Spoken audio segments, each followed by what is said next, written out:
அன்பர்களே, இந்த பதிவில் நாம் புதிய உலக ஒழுங்கிற்கு வழிவகுக்கும் அமெரிக்க ஈரான் போர், ட்ரம்புக்கும் நெதன்யாகுவுக்கும் எதிர்காலம் என்னவாகும் என்பது பற்றித்தான் பார்க்க இருக்கிறோம்.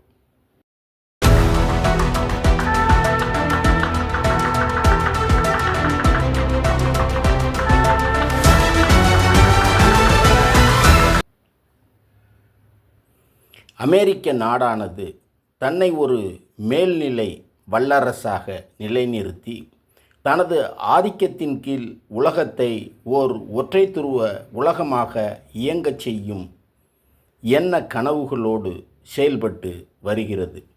இன்றைய உலகமே அமெரிக்க ஆதிக்கத்தின் கீழ் ஒற்றை துருவமாகவே இயங்கி வருகிறது என கருதுவோரும் பெரும்பான்மையாக பலர் உள்ளனர். ஆனால் அதில் உண்மையில்லை என்பதே நிதர்சனம்.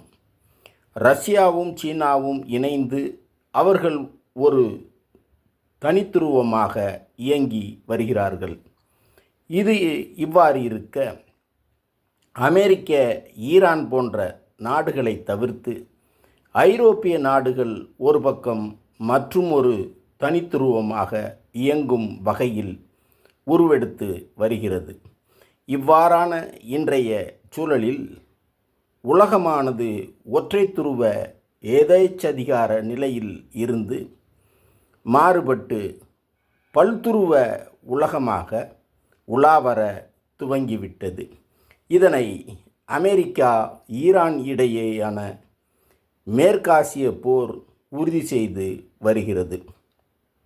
இவர்களுக்கு இடையேயான இத்தகு போரை கூர்ந்து கவனித்தால் இது உண்மையில் அமெரிக்காவிற்கும் ஈரானுக்குமான போர் என்பதை தாண்டி இது அமெரிக்கா, ரஷ்யா, சீனா ஆகிய நாடுகளுக்கு இடையேயான போர் என்பது தெளிவாகும். இன்று உலகில் உள்ள பல நாடுகள் தங்களின் பாதுகாப்பிற்காக அமெரிக்காவை சார்ந்திருப்பது என்ற காலம் முடிவுக்கு வந்துவிட்டதாக கருத ஆரம்பித்து விட்டார்கள். புதிய உலக ஒழுங்கிற்கேற்ப தங்களை மாற்றிக்கொள்ளும் சூழலுக்குள் வந்துவிட்டார்கள். உலக நாடுகள் பெரும்பாலும் இன்று ரஷ்யாவை சூப்பர் மிலிட்டரி பவர் கொண்ட நாடு என்றும், சீனாவை சூப்பர் பொருளாதார பவர் கொண்ட நாடு என்றும் புரிந்து கொண்டு விட்டார்கள். சீன நாடானது இன்று உலகில் மாபெரும் சூப்பர் பொருளாதார பவர் கொண்ட நாடு என்பதோடு மட்டுமல்லாமல் இராணுவ பலத்தில் அமெரிக்க இராணுவத்திற்கு எந்த விதத்திலும் குறைந்தது இல்லை என்பதும் புலனாகி வருகிறது. இன்று உலகம் எதிர்பார்ப்பது அமைதி, வளர்ச்சி, பாதுகாப்பு எனும் தாரக மந்திரத்தைத்தான்.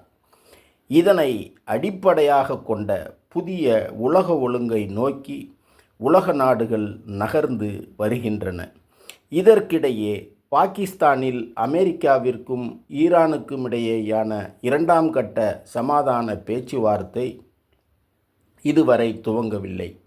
இருந்தபோதிலும் ஈரான் நாட்டின் வெளியுறவு அமைச்சர் அப்பாஸ் அராச்சி பாகிஸ்தானில்தான் இருக்கிறார். அவர் அமெரிக்காவுடன் எந்த பேச்சுவார்த்தையும் கிடையாது என அறிவித்துள்ளார். ஆனால் பாகிஸ்தான் நாட்டின் இராணுவ தளபதி அசீம் முனீருடன் தொடர்ந்து பேச்சுவார்த்தையில் ஈடுபட்டு வருகிறார். இந்த சூழலில் ஈரான் நாட்டில் தற்போது சர்வதேச விமான சேவை மீண்டும் துவங்கியுள்ளது என்பது குறிப்பிடத்தக்கது. அமெரிக்கா ஈரானுடன் பேச்சுவார்த்தை என்று கூறிக்கொண்டாலும் மறுபுறம் ஈரான் நாட்டின் மீது பல்வேறு முட்டுக்கட்டைகளையும் பொருளாதார தடைகளையும் போட்டுக்கொண்டே இருக்கிறது. அமெரிக்க நாட்டுக்குள் ட்ரம்ப் தற்போது கடுமையான நெருக்கடிகளை சந்தித்து வருகிறார்.